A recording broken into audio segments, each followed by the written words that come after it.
राजधानी रे युवकों अपहरण होइतिबार अभियोग होइछि 5 जन अटक। भरतपुर थाना कलिंग विहार अंचल युवकों अपहरण अभियोग मुंड जामिन रखी टंका मागिथिबा अभियोग रहिछि। एमानक नारे एक बंद घरे रखी युवकों माड़ मारिथिले अपहरणकारी। खबर पाई युवकों उद्धार करिछि भरतपुर थाना पुलिस। बड़ गुरुत्वपूर्ण खबर। वर्तमान समय संध्या समय राजधानी रे युवकों अपहरण करा जाइथिबार अभियोग 5 अटक रहिछन्ति। भरतपुर थाना कलिंग विहार अंचल युवकों अपहरण अभियोग करा जाइछि। मुंड जामिन रखी टंका मागिथिबार अभियोग रहिछि। एमानक नारे जो 5 जन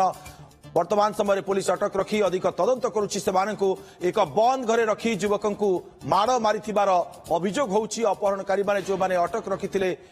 सेमाने माड़ मध्य मारिछन्ति। तेबे खबर पाई युवकों उद्धार करिछि भरतपुर थाना पुलिस। राजधानी रे पुलिस को खोला चैलेंज देउछन्ति दुर्बृत्त माने। विभिन्न प्रकार अभियोग आसुछि विभिन्न समय। चंदन पाइकरा आम सहयोगी आम सहित जोड़ी होउछन्ति। चंदन, ये केमितिका चैलेंज राजधानी रे आमे देखुचे विगत किछि दिन धरी गोटे पर गोटे अपराध संगठित होउछि आ अपहरणकारी माने खोला चैलेंज करिछन्ति वर्तमान समय। देखो ये जदिबा आमे सीधा सड़क भावे कहबा नाही जे अपहरण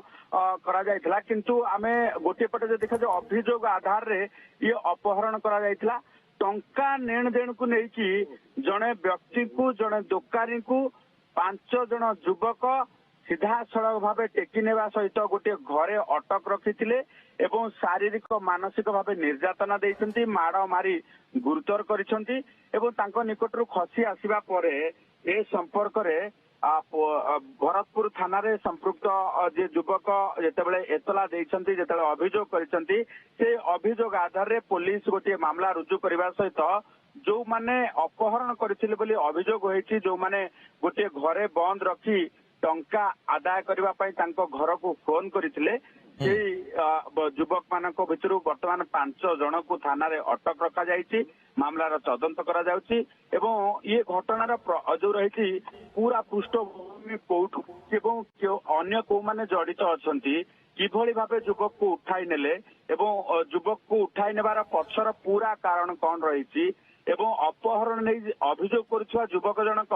जदिबा किछि टंका अंकठू नेइथिले एवं टंका आदिबा पई माने गोटे घरे बंद रखिथिले बोली कि कहउछंती। ये घटना चंदन, ये कोन धार सूत्र रे टंका नेइथिले युवक जनक जहां को अपहरण करा जाइथिला? देखो वर्तमान जहाँ प्राथमिक तदंतर जना पड़ी जे किसी टंका धार सूत्र रे नेइथिले एवं परवर्ती समय टंका फेराउ नथिले, किंतु ये जो रही सफेद बा केते दूर मध्य सत्यता रही ताकू नेकी पुलिस तदंत करुची। किंतु अभियोग आधार रे वर्तमान जो मामला रुजु करा जायछि एवं जो 5 जन को अटक रखा जायछि जो मामला बल रे से मामलाटी होची संपूर्ण भावे गोटे अपहरण मामला एवं अपहरण मामला परे अपहरण करने सहित मुंड जामिन रखी टंका मागिबार अभियोग होइछि एवं से अभियोग आधार रे अनेक स्थान जो रही डिजिटल एविडेंस को वर्तमान पुलिस कलेक्ट करुछि, जेमिति कि सीसीटीवी एवं परवर्ती समय मोबाइल कॉल करथिबा एविडेंस एवं टंका मागिबार जो रही एविडेंस सबु किछि की वर्तमान जो रही पुलिस कलेक्ट करुछि एवं परवर्ती समय सत्यासत्य कौन। चंदन, युवकों को जेतेबेले माड़ मारिथिबा कथा अभियोग रे रहिछि, ये माड़ मारिथिबा प्रकृत रे कोन सबु तांकर किछि हेइछि कि खंडिया खाबरा किछि शरीर रे? निहाती पक्षे जो युवकों को गोटे घर भितर अटक रखी माड़ मारिथिले मुंड जामिन रखिथिले तांको शारीरिक निर्यातना दिया जायछि एवं ए नै कि मध्ये तांकर प्राथमिक चिकित्सा करा जायछि। इंजुरी रिपोर्ट मध्ये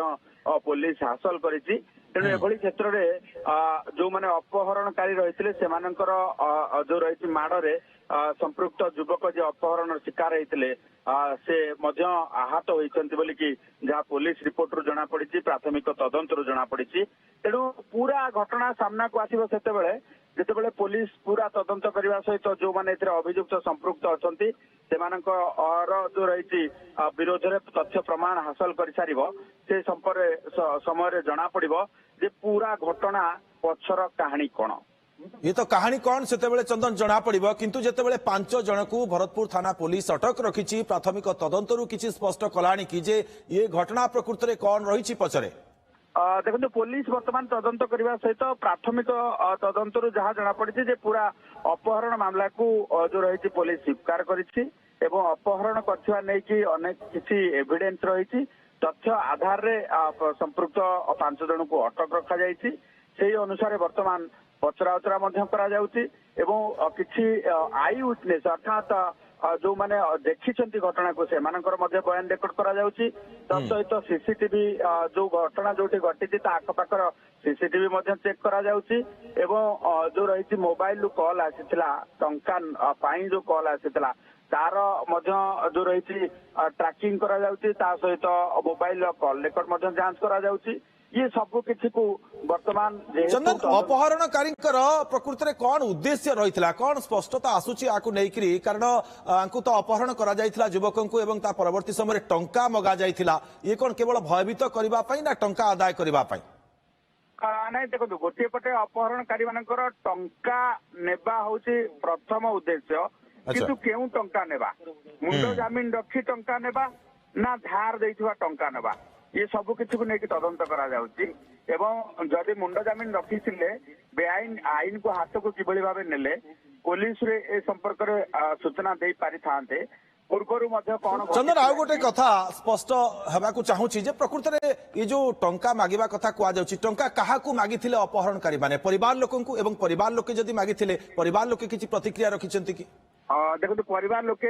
एबे सुधा परिवार लोकंकर प्रतिक्रिया हस्तगत है नहीं जे अपहरण शिकार हेतिले मध्य तांकर मध्य प्रतिक्रिया हस्तगत हेछि किंतु कथा होछि जे फोन जोगे जे अपहरण शिकार हेतिले युवक तांको परिवार लोकंकु फोन करी टंका मागिथिले तेणु जो रहिछि ए संपर्क तांको परिवार लोके अभियोग करिबा परे ए घटना सामना को आसिथिला एवं परवर्ती समय जो रहिछि तदंत मध्य से अनुसार प्राथमिक भाव तदंत करा जाय 5 जन को अटक रखा जायछि निश्चित 5 जन को पुलिस वर्तमान अटक रखिछि एवं तदंत आगो को नउछि तदंत पर ही स्पष्ट होई परिबो प्रकृति रे कोन रहिछि अपहरण पछर कहानी बहुत बहुत धन्यवाद आपन को तमाम सूचना पाए।